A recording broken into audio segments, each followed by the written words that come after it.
Bonjour à tous, aujourd'hui on va parler de mon animé coup de cœur pour la saison des animés d'été 2023. Je n'ai pas encore vu tous ceux de cette saison que je voulais pour le moment, mais cet animé avec un postulat très perché a été une très belle découverte. Ce 77e point culture va parler de Reborn as a Vending Machine, I Now Wander the Dungeon, que l'on pourrait traduire par réincarné en distributeur automatique, maintenant gère dans le donjon. Et oui, c'est un isekai. やばい、このままじゃ自動販売機が危ない。は、古今東西あらゆる自動販売機が好きで、俺は自動販売機になっている。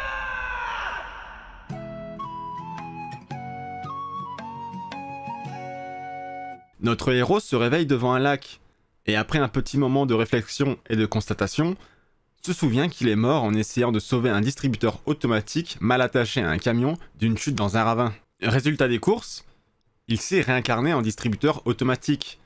Et ça tombe bien car c'est un véritable fanat des distributeurs automatiques en tout genre. Ce que j'aime bien concernant la logique de l'œuvre, c'est qu'elle explique tout de manière rationnelle. Pour un isekai bien sûr.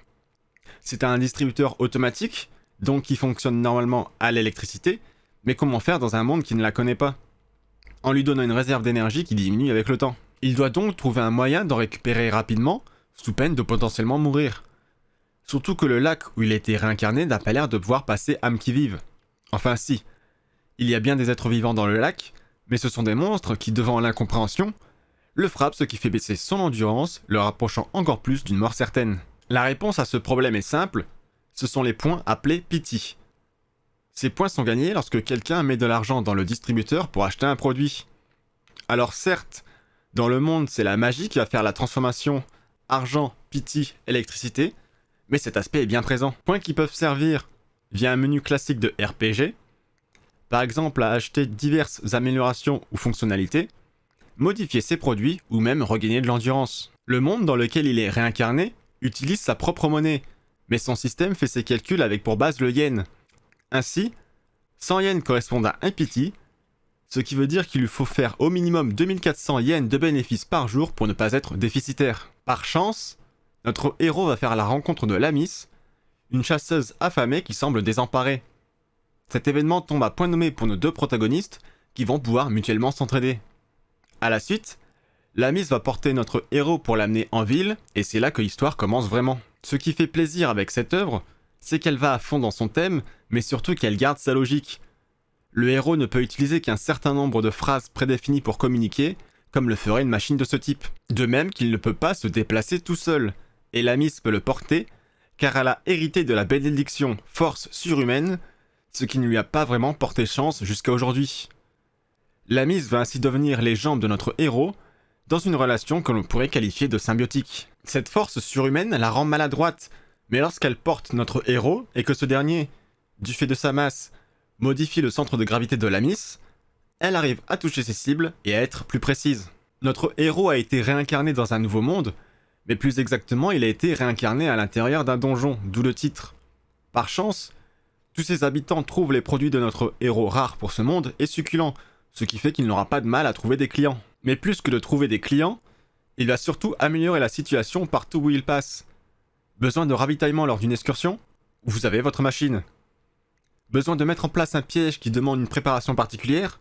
Vous avez aussi votre machine. Besoin de détruire le monde en provoquant un glitch ? Vous avez aussi votre... Bon, pour celui-là, il n'a pas fait exprès. Notre héros deviendra un véritable hub social pour toute la population, mais gardera à l'esprit sa relation avec Lamis, en qui il aura toujours confiance et restera le plus possible à ses côtés. Bon, vu qu'il ne peut pas se déplacer par lui-même, ça n'a peut-être pas de sens pour vous, mais regardez l'animé et vous comprendrez. On va maintenant se tourner vers la parution de l'œuvre, qui est à l'origine un light novel, et sa parution est un peu spéciale. Le light novel, dont le nom d'origine est Jidao Anbaiki ni Umarewa Kawata Orewa Meikyu wo Samayu, était à la base un web light novel écrit par Hiru Kuma et illustré par Kato Itsuwa, publié entre le 3 mars et le 18 décembre 2016 sur le site Shosetsuka ni Narou, qui est un site dédié au light novel où les utilisateurs peuvent poster leurs créations. Par la suite, l'éditeur Kadokawa Shoten a acquis les droits de publication du light novel, ce qui a permis la parution de 3 tomes entre le 1er août 2016 et le 1er février 2017. Cependant, avec la sortie de l'anime, l'éditeur a annoncé une nouvelle édition du light novel avec de nouvelles illustrations. Je ne sais pas si cette édition s'arrêtera là où la première s'était arrêtée, ou si elle va continuer vu le succès de l'animé. Toujours est-il que pour cette nouvelle édition, les tomes 1 et 2 sont sortis respectivement le 30 juin et le 1er septembre 2023 au Japon, et que le troisième devrait sortir le 28 décembre. La première édition est sortie aux États-Unis, mais pas chez nous, car le marché du light novel est encore très niche en France, mais continue ses efforts pour toucher un plus large public, avec par exemple l'arrivée de J-Novel Club en Europe, et je vais faire un petit aparté. J-Novel Club est une société d'édition numérique, comme Picoma ou Webtoon, qui, avec un système d'abonnement mensuel, permet d'avoir accès à un catalogue numérique de light novel traduit en français. Le service vient tout juste de démarrer, donc le catalogue est encore restreint, mais je suis sûr qu'on aura l'occasion d'en reparler plus tard dans un autre point culture. Donc qui sait, peut-être que ce light novel arrivera bientôt chez nous. On va maintenant aborder son adaptation en manga, qui a commencé en 2021 au Japon, et pour l'instant 2 tomes sont sortis entre le 25 mars 2022 et le 25 mars 2023. Le manga chez nous a trouvé son éditeur. En effet, Vega Dupuis a profité de la Japan Expo 2023 pour faire ses annonces pour les nouveautés de l'année 2024, et parmi elles se trouve Reborn as a Vending Machine. Aucune date n'a pour l'instant été annoncée, mais c'est déjà une très bonne nouvelle.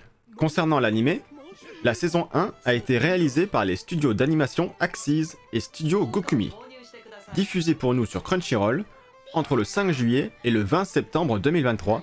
Cette saison comporte 12 épisodes. Et j'ai bien dit la saison 1, car une deuxième saison a d'ores et déjà été annoncée juste après la fin du 12e épisode.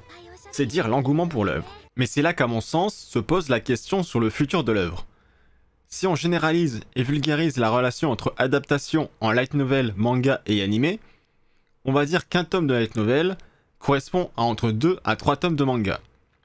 Pour le manga, pour l'instant, on est à 2 tomes, donc on a encore de la matière. Cependant, si on se base sur une adaptation de 2 à 2 épisodes et demi d'animé pour un tome de manga, ça nous ferait 3 tomes de light novel adaptés en 6 à 9 tomes de manga, eux-mêmes adaptés en 12 à 24 épisodes d'animé. Du coup, en l'état, on aurait potentiellement tout juste la matière pour faire une deuxième saison de 12 épisodes. N'ayant pas lu les light novels, peut-être qu'il y a matière à faire cette saison 2, et que l'histoire s'arrêtera ou restera ouverte à la fin de cette deuxième saison. Même si ce nouvel engouement pourrait déboucher sur d'autres tomes de light novel. Après tout, rien n'est impossible. C'est l'heure de la note, et je vais lui attribuer la note de un concept très bien pensé sur 20. Je n'ai vu que l'animé, mais si vous êtes fan d'isekai, de fantasy ou de pitch japonais très déjanté, je ne peux que le conseiller.